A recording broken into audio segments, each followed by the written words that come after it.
Hey everybody, it's Greg and it's another edition of Unbreakable Podcast.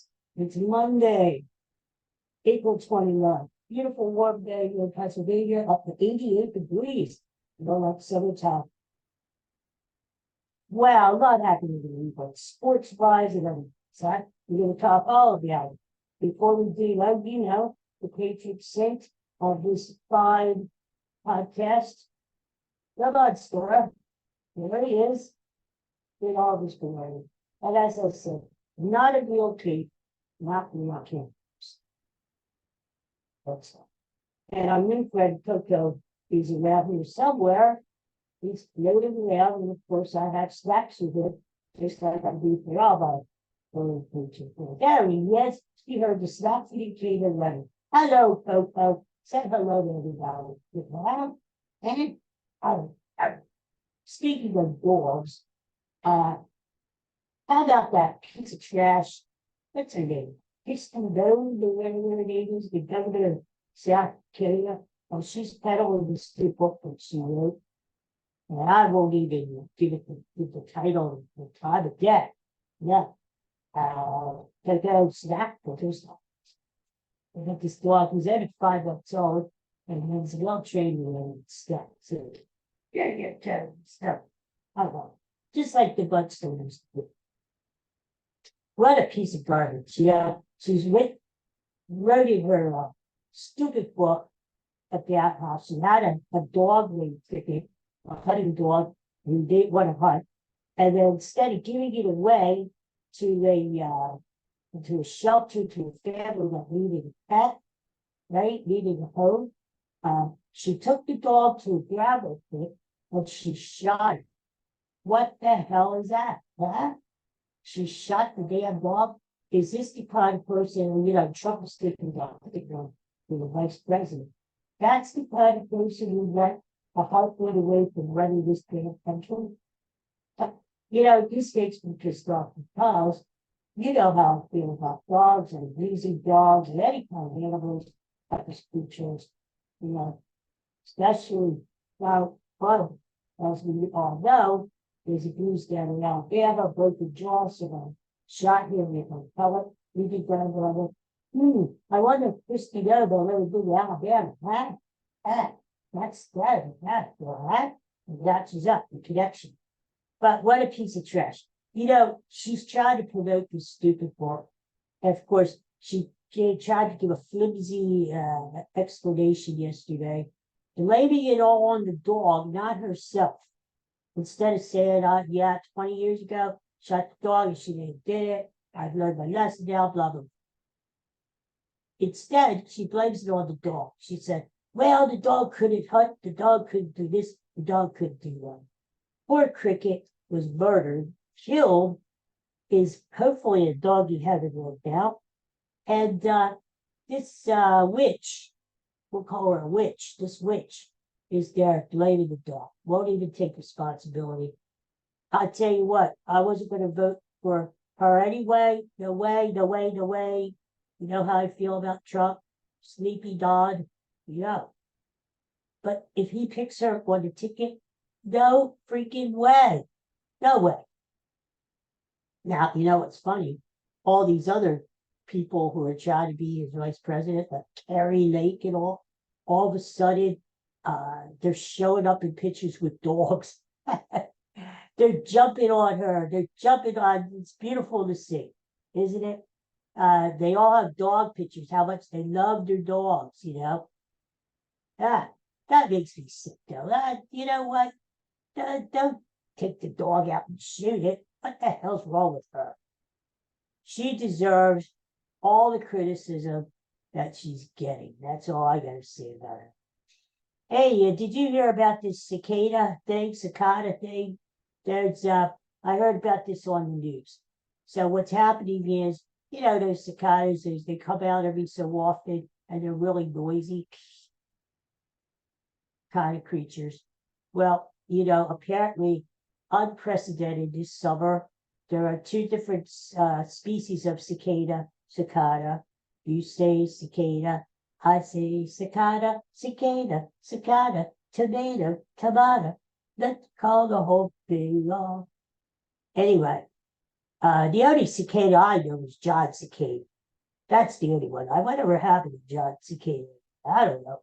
Anyway, so yeah, these two breeds or whatever you would call of cicadas are coming out this summer. The first time they've ever come out together. One comes out of the ground every 13 years. Hard to believe they come out of the ground, dude.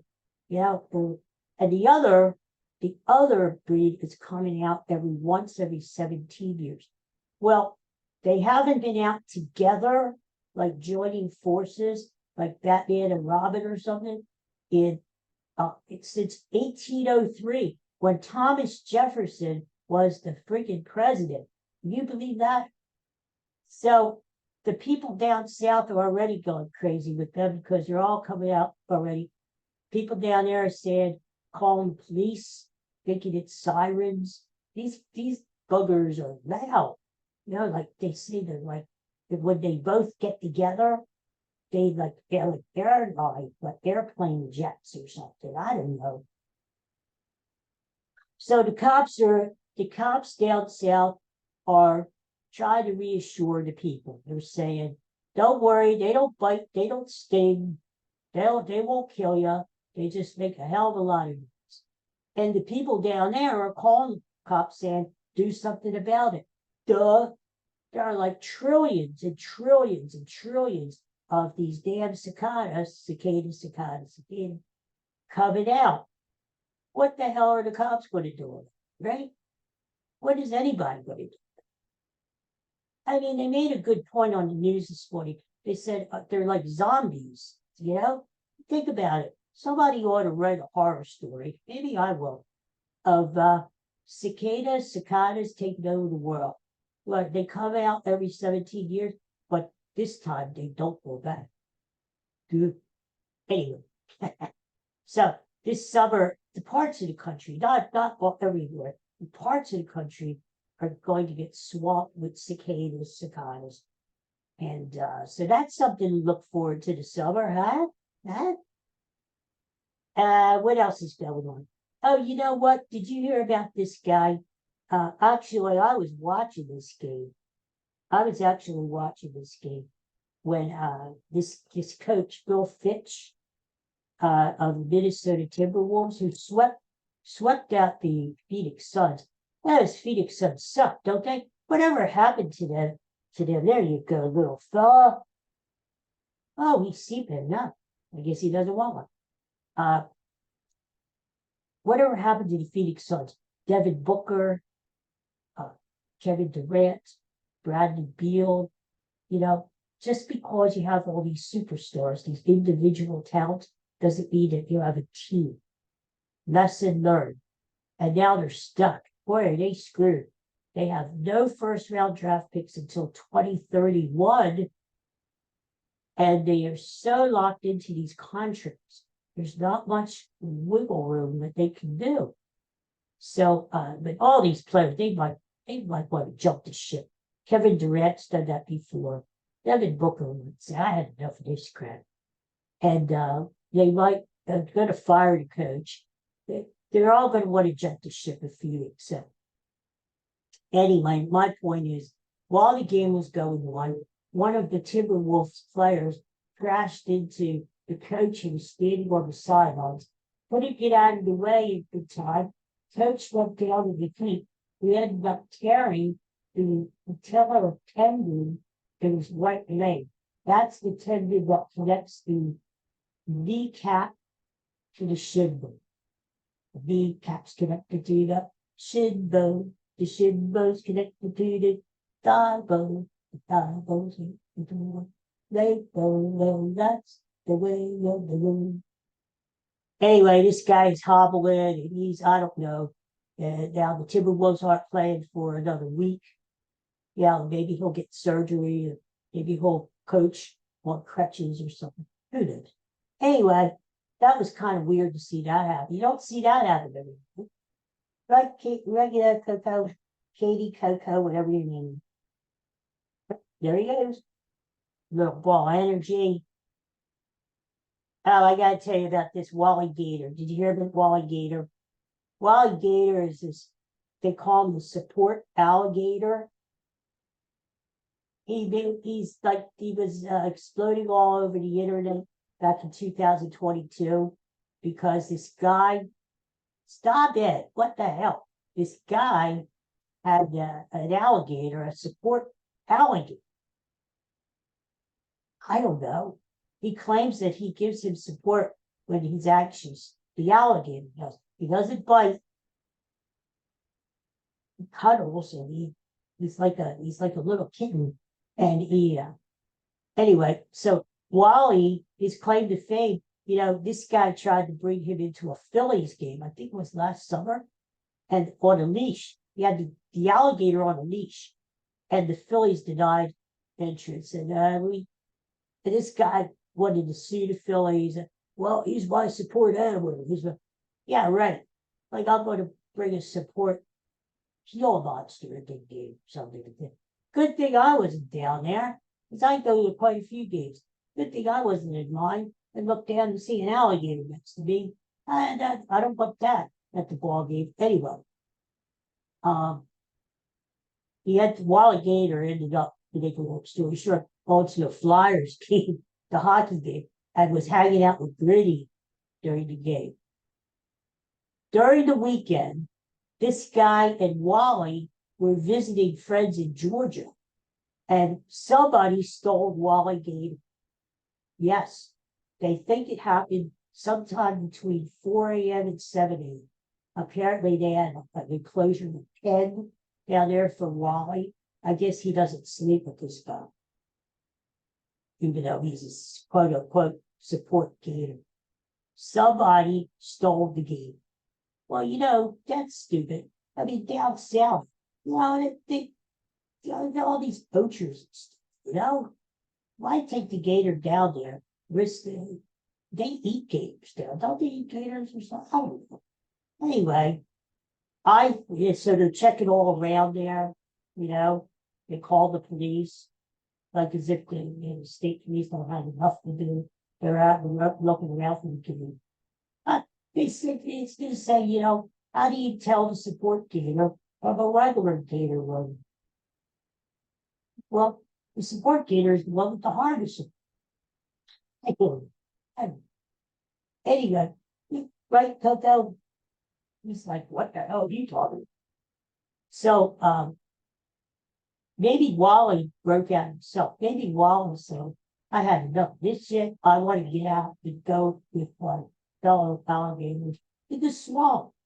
Right? Get out in the swamp and just roam free. He's born free. So I'll keep you posted on this if they find Wally Gator down there. They're searching everybody. They're especially looking at handguns. Get it? Handguns. Anyway. All right, so let's talk some sports. So it was it was sort of a mixed bag with Philadelphia sports. First, let's talk the good stuff, okay? The Sixers. No, that's bad. That's bad. We don't want to talk about them. Screw the Sixers. We'll talk about the Sixers last. I want to talk about the Phillies first. There. See? Good. The Phillies swept the Padres in San Diego. Remember we talked about this on Saturday, or whatever I was on, Saturday, Friday, whatever. We talked about how the Phillies always play well down in San Diego at Petco Park. And damn if they didn't. The Phillies are a hot team. They're only 1.5 games out of first place, 19-10, which is an unbelievable record for the Phillies in April. Phillies are hot. They swept the Padres. It's on to Anaheim to play the Angels and Mike Trout starting tonight. The really hot guy is Alec Bowie. This guy is like leading among the league leaders in RBIs. He's like 4th in batting average. I mean, this guy is breaking out in superstar status. Alec Bowie is blossoming. This is the same guy who wanted out of here, out of Philadelphia a couple years. Anyway, it's good to see that the bats are hitting. The pitching is still great. Between Nola, Wheeler, my man, Ranger Suarez, Christopher Sanchez, Spencer Turnbull, and now they got Taiwan Walker in there. I mean, Phillies are really playing well. If they keep on this pace, they'll win 109 games this year. I don't think that's going to happen, but they're playing good ball. And remember, I said this is the Phillies' time because the Phillies must take advantage of Atlanta being hurt, and the rest of the division isn't too good. And this is the Phillies' time to shine and go and win the World Series. So, Phillies have 3 games in Anaheim. Maybe they'll bring Mike Trout back with them. That would be nice, huh? Mike Trout would say, I'll catch the playback with you guys, all right? I'll see my folks back in Millville, New Jersey, and I'll stay with the team. Maybe a trade Taiwan Walker for Mike Trout. Do you think that would get it done? Huh? Just kidding. Anyway. So Phil's. Next homestand, they come home this weekend. They play Giants, they play somebody. Big homestand. First time I go down next Wednesday afternoon against those Toronto Blue Jays. And I can't wait to get down to the park again. So, Phillies are good news. 76ers, bad news. They lost. I told you. Thursday's game, where they won at home, isn't going to be a damn if they lose Sunday. Because win your home games, protect your home court, go back to New York, tie 2-2, anything can. Didn't work out that way. Sixers lost yesterday, embarrassing fashion. They had the lead, and then they don't score. They don't make the field goal in the last 5 minutes. Does that sound familiar? Sixers choking in a big playoff game at home. Joel Embiid, I give him credit. He's hurt. He's got the Bell's palsy thing. He's got the knee. He's a wreck. But the thing is, you got to score a point at least in the fourth quarter against the New York Knicks' third string center. What the hell was that? Tobias Harris, he's a bum. We know he disappears during crunch time. We know that. Luckily, this is the last year of his contract. They better not make a mistake and re-sign it again. Let him go. What a bum. He's stealing money. Jeez. The Sixer team wasn't put together right. We knew that they needed help rebounding.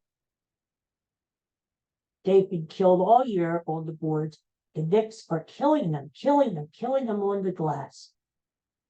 Well, maybe instead of getting useless Buddy Hield, Daryl Morey, general manager of the 76ers, maybe instead of getting useless Buddy Hield, who didn't even play yesterday, maybe you could have gotten Andre Drummond, that rebounding machine, back from, he's got Oriole there, back from the Chicago Bulls, who were willing to trade Drummond at the trade deadline. Maybe you could have got Andre Drummond. That way, you could rest Joel Embiid for a few minutes and not lose him, right? First of all, you can't count on B-ball Paul Reed. All these young kids with B-ball Paul. B-ball Paul sucks, okay? He's proved to you that he can't do it. He's not up to it. He can't do it. Stop with the B-ball Paul nonsense. Mo Bamba, who played all year, has not played in the playoffs yet. The Sixers need help in backing Joel Embiid. Daryl Morey didn't get that help. That's the bottom line. He has failed his team in numerous ways. Everybody was crowing, they traded James Harden. Look at the package they got back for him. blah, blah, blah, blah, blah. Stop with the package. They got nothing, okay? Stop, stop, stop, stop, stop. I'm not a James Harden fan, but he's still in the playoffs and he's doing well for the Clippers. I'm just saying, if you trade James Harden, you got to get something decent, right?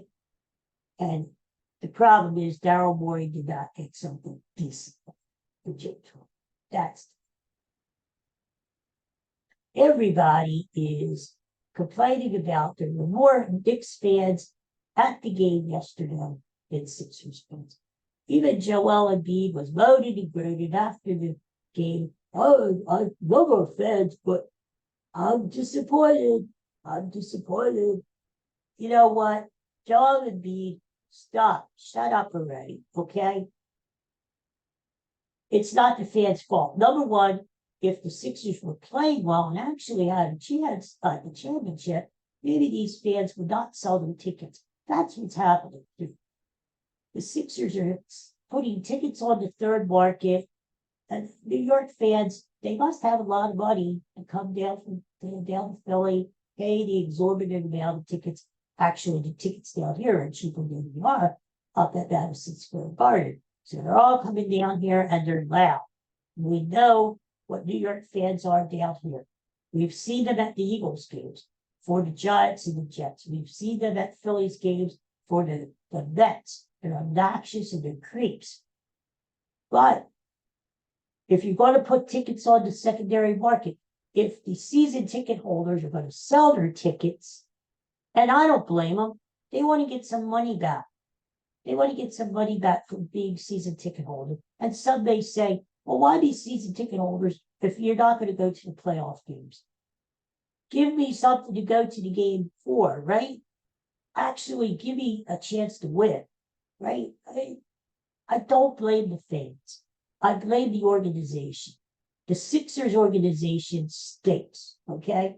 They have an owner who doesn't care. All he cares about is making money and owning teams. This is a guy who owns the New Jersey Devils and now the Washington Commanders, or whatever they call it. He doesn't care. He wasn't even at the game for game 3 on Thursday. He was down in Washington for the draft. You know, stop already. Daryl Morey stinks as a general manager. Josh Harris stinks as an owner.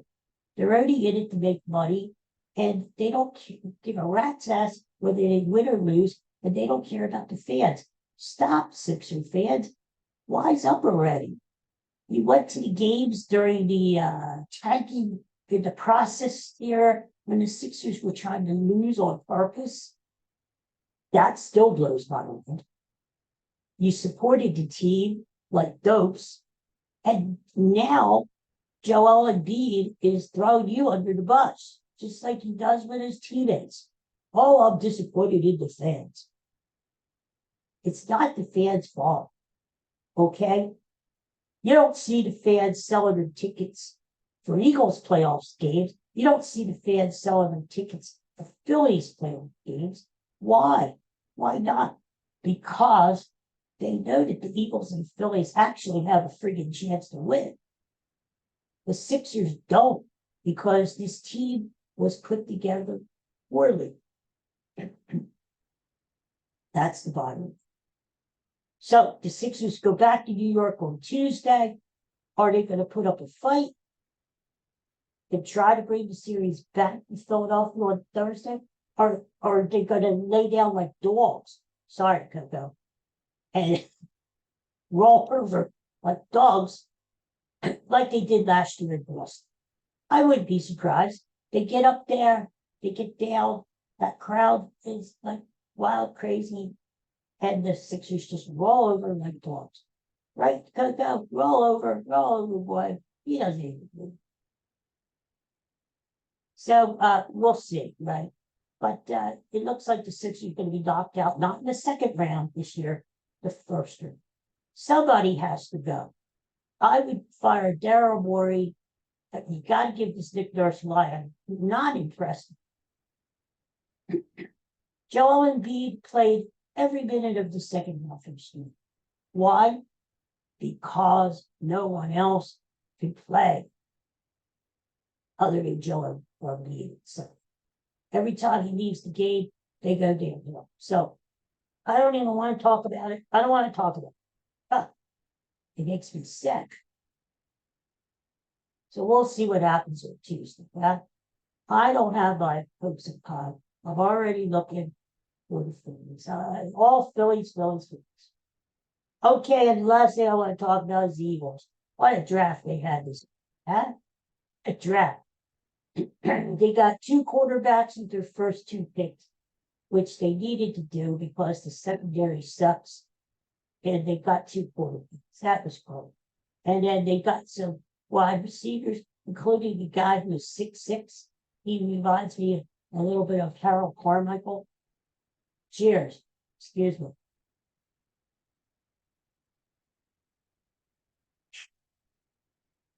I feel like Marco Rubio. Remember that? Marco Rubio was giving the response to the State of Union thing a couple of years ago, and he had to stop. It was very, very awful. He had to stop. He had to get a glass of water. He was jostling with the water, trying to put it down, and he was trying to stay in the camera view. It was really stupid. All right, anyway, Eagles. Yes, I guess, they had a really good draft, but we're not going to know. We're not going to know until these guys get in the training camp and get on the field, right? We're not going to know how the Eagles really did. On paper, it looks like they had a really good draft. I think the one thing that really people were happy about was the Eagles drafted Jeremiah Trotter Jr. Of course, the old man, Jeremiah Trotter Sr., played for the Eagles. He was the Axeman. The Axeman. And he was a hell of a linebacker. Let's hope that his son, who also plays linebacker, is a hell of a linebacker too, because the Birds really need help with their linebacker corps. They need help there. So that was a good pick. It made fans feel a little better. What can I say? Like I said, we don't know what's going to happen until they go on. I have I feel like I'm 89 years old. I have high hopes of them. I really, really do. It's a long way until football season, but I do. Number one, I think they're going to miss Jason Kelsey big time, but hopefully they've got enough depth for the offensive line. And we knew the day was going to come sooner or later when Jason Kelsey was going to retire. We knew that. So it wasn't a surprise. The Eagles have tons of weapons on offense. They drafted a running back, 2 receivers. They extended A.J. Brown. That was the hidden thing over the weekend. They extended A.J. Brown, which is great news. Great news for me. A.J. Brown is one of the best receivers in football. I've said it on this show. They need to target A.J. Brown even more than they do. With Devontae Smith and Dallas Goedert, now Saquon Barkley, Jalen Hurts gets his act together, Eagles are going to score points. Got to get their defense in line. Jake Elliott is a great kicker. Eagles are going to do well this year. Here's the thing. Cowboys stink. I hate the Cowboys. We know they're not going to win the division again this year. No one has won the NFC East 2 years in a row since 2004 when the Eagles did. You know who I think like it's going to have a really good team is Green Bay. There's Jordan Love. He impressed me a lot during the playoffs. Detroit, you can't count them out. I don't like San Francisco because the loser of the Super Bowl never gets back. Never. They'll be lucky for the playoffs this year. I know that sounds crazy, but you watch. So I like the Eagles. And the Eagles have an easier schedule. They have a second place schedule as opposed to Dallas' schedule, which is tougher. So I wouldn't be surprised if the Eagles not only get back to the playoffs, we assume that's going to happen. I wouldn't be surprised if the Eagles got back to the Super Bowl. I was just saying. Could it be a Phillies World Series and the Eagles Super Bowl? Wouldn't that be a hell of a year? Huh? The Sixers let us down, or about to let us down. I'm just saying. So in that way, it was a good weekend for the Eagles and the Phillies. The Sixers, not so much. All right, well, that's the podcast for today. That's all I have. Unless you want some snaps. Anyway, everybody have a great Monday. Yeah? Have a great week. I'll be back again sometime this week. We'll talk more stuff. We'll talk more sports. Maybe we'll have something to talk about politics-wise. Trump is taking a break today. They're laying out from the trial. Tomorrow, all of that crap starts up again. All the testimony. Can't wait until they have Michael Cohen is going to testify. It's Stormy Daniels herself. Ooh, that's going to be really good. Yeah, why aren't they televised? Right? I mean, what the hell? I'm going to see it. Well, all I see is still photographs, pictures of these artist renderings. Never seen those artist renderings where we have Trump looking like he's always looking neat, doesn't he? He looks old. Doesn't he look old? He keeps talking about Joe Biden being old. But I'll tell you what, Trump is sitting his ass in the courtroom, and he looks really old and beat, doesn't he? He looks defeated. Whereas Joe Biden, he's all smiling with the sunglasses, and he's going from town to town, and he's doing all kinds of stuff out there, right? Now, who's the old one now? Huh? Anyway, it keeps life interesting, doesn't it? Yes, it does. All right, everybody, have a great day. Have a great week. I'll be back again later in the week. Plus, I got another TV classic show we're going to talk about later in the week. So that's always fun to do. So, everybody, take care. Peace and love from me, our friend Good Bud. You remember Bud? There he is. Not a real cake, not real candles. And our new friend over there, Little Coco. Say goodbye, Coco. Bye-bye. You say goodbye, everybody. Peace and love. See you next time. Bye-bye.